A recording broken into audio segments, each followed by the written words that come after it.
Bihar BJP प्रभारी विनोद तावड़े ने 18 मार्च को एनडीए में बिहार की सीटों के बंटवारे की घोषणा की।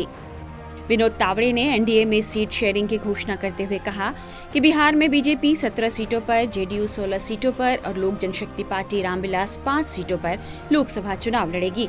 वहीं जीतन राम मांझी की पार्टी हिंदुस्तानी आवाम मोर्चा और उपेंद्र कुशवाहा के नेतृत्व वाले राष्ट्रीय लोक मोर्चा को भी एक सीट दी गई है। हमने कहा था कि 48 घंटे में हम सीटों का बंटवारा क्या हमें हुआ है, ये हम आपको घोषित करेंगे। और आज हमने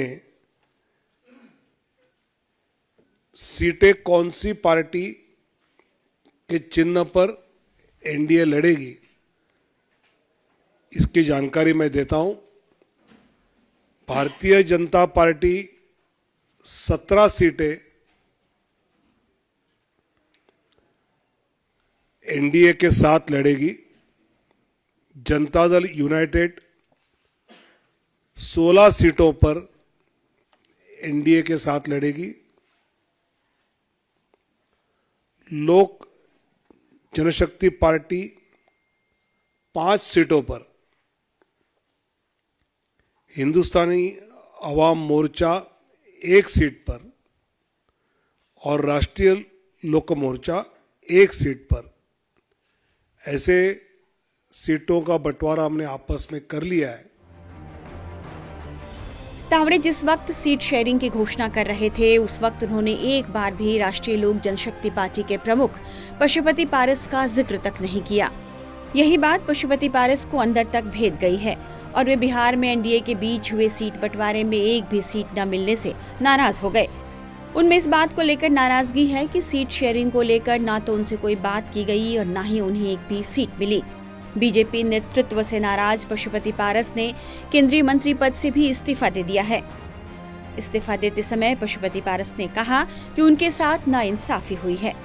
गठबंधन के द्वारा बिहार में 40 लोकसभा सीटों के लिए किस दल को कितना सीट मिलेगा, इसकी घोषणा हो गई।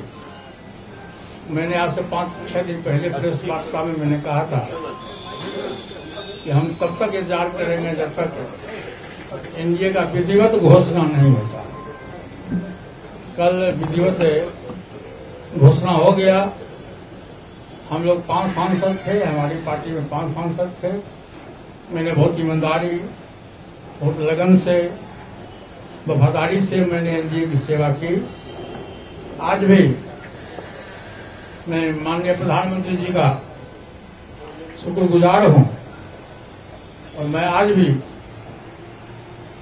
वो देश के नेता हैं, बड़े नेता हैं, लेकिन हमारी पार्टी के साथ और व्यक्तिगत रूप से हमारे साथ नाइंसाफी हुई। इसलिए मैं भारत सरकार के कैबिनेट मंत्री से मैं त्याग पत्र देता हूं। सर, क्या आरजेडी से कुछ बातचीत हुई सर आपकी? सर, आरजेडी के साथ क्या चुनाव लड़ेंगे? जितना बोलना था मैं बोल दिया। अब देखिए, भविष्य की राजनीति हम अपने पार्टी के जितने भी हमारे वरिष्ठ कार्यकर्तागण हैं, उनके साथ मैं बैठ के तय करूंगा। पशुपति पारस गठबंधन में चिराग पासवान को ज्यादा तरजीह दिए जाने से भी बेहद नाराज हैं। सीट बंटवारे की घोषणा से पहले जब चिराग पासवान दिल्ली में बीजेपी अध्यक्ष जेपी नड्डा से मिलने पहुंचे और जब इस बात के उन्होंने संकेत दिए कि बीजेपी ने उन्हें एनडीए में मनमाफिक हिस्सेदारी दे दी है, तो इसके बाद पशुपति पारस असहज हो गए। उन्हें इस बात की भनक लग गई थी कि सीट बंटवारे में उन्हें एक भी सीट नहीं मिलने जा रही है। इसके बाद ही पशुपति पारस ने बीजेपी के खिलाफ बगावती तेवर अपना लिए थे।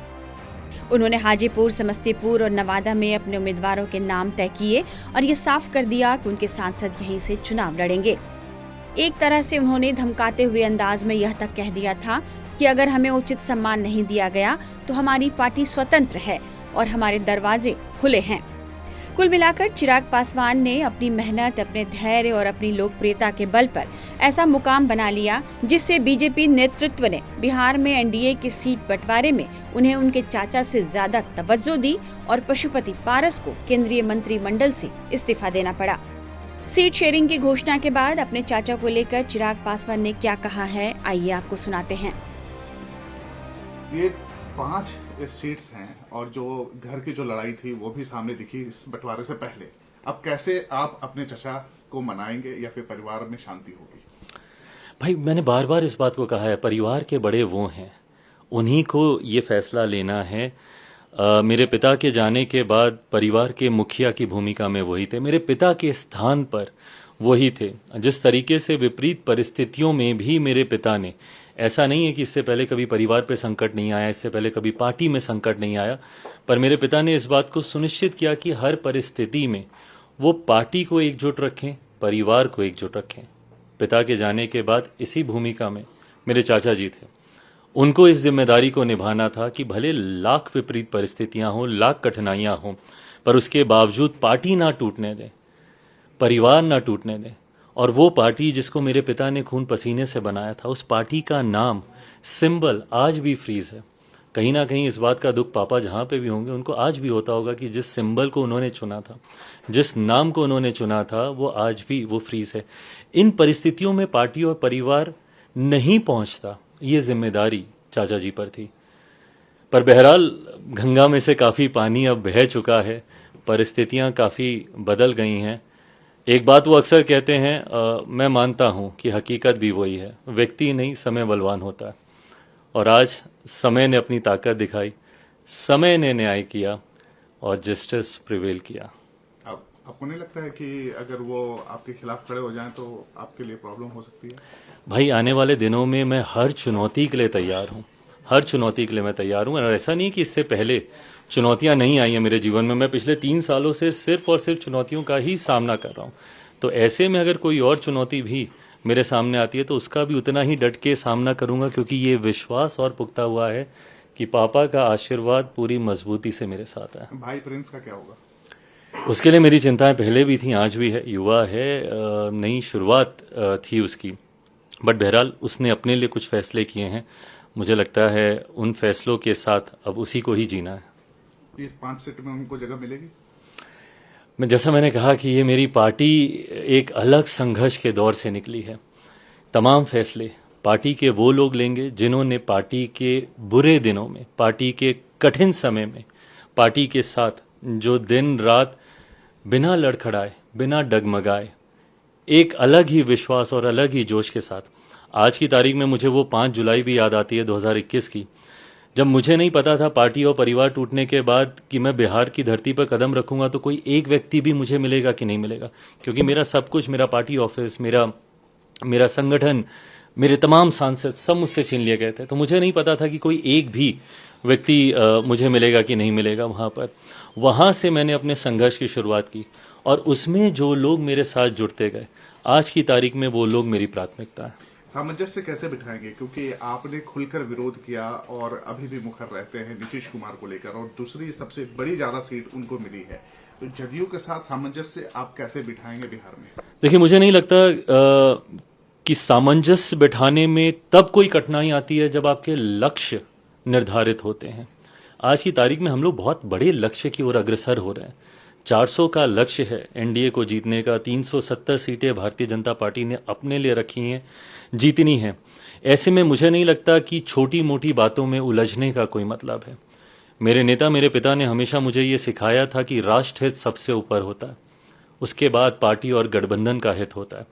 और मुझे लगता है आज की तारीख में जो फैसले हम लोग ले रहे हैं वो इन्हीं दोनों हितों को साधने के लिए ले रहे हैं। जहां राष्ट्र हित में ये जरूरी है कि प्रधानमंत्री जी उतनी ही और ज्यादा मजबूती से देश का प्रतिनिधित्व करें, उतना ही जरूरी है कि गठबंधन के भी हितों की हम लोग रक्षा करें। और गठबंधन का हित ये कहता है कि अगर हम लोग आपसी वाद विवाद में अभी उलझे रह गए तो इसका नुकसान गठबंधन को होगा, जिसका लाभ विपक्षी लेंगे या लेते रहे हैं। ऐसे में हम लोग का लक्ष्य निर्धारित है, लक्ष्य क्लियर है। 400 के लक्ष्य के साथ हम लोग अग्रसर हो रहे हैं। बिहार में 40 की 40 सीटें हम लोग को जीतनी है। बिहार की राजनीति के जानकारों का मानना है कि एनडीए में अपनी महत्वपूर्ण जगह बनाकर चिराग पासवान बिहार में सियासत के गुरु निकले हैं। वहीं बीजेपी लीडरशिप ने जमीनी हकीकत को भांप लिया कि बिहार में अपने समुदाय में चिराग पशुपति पारस के मुकाबले ज्यादा लोकप्रिय हैं। इसलिए चिराग को इस गठबंधन में ज्यादा अहमियत मिली है। वक्त का पहिया घूमा है। 2021 में पशुपति पारस ने जिस तरह चिराग के हाथ से पार्टी छीन ली और उन्हें अकेला छोड़ दिया था, आज वक्त ऐसा बदला है कि पशुपति पारस अकेले दिखाई दे रहे हैं। बताया जा रहा है कि सीट शेयरिंग की घोषणा के बाद पशुपति पारस इंडिया ब्लॉक के साथ जाने की संभावनाओं पर विचार कर रहे हैं। टाइम्स नाउ नव भारत डिजिटल की रिपोर्ट।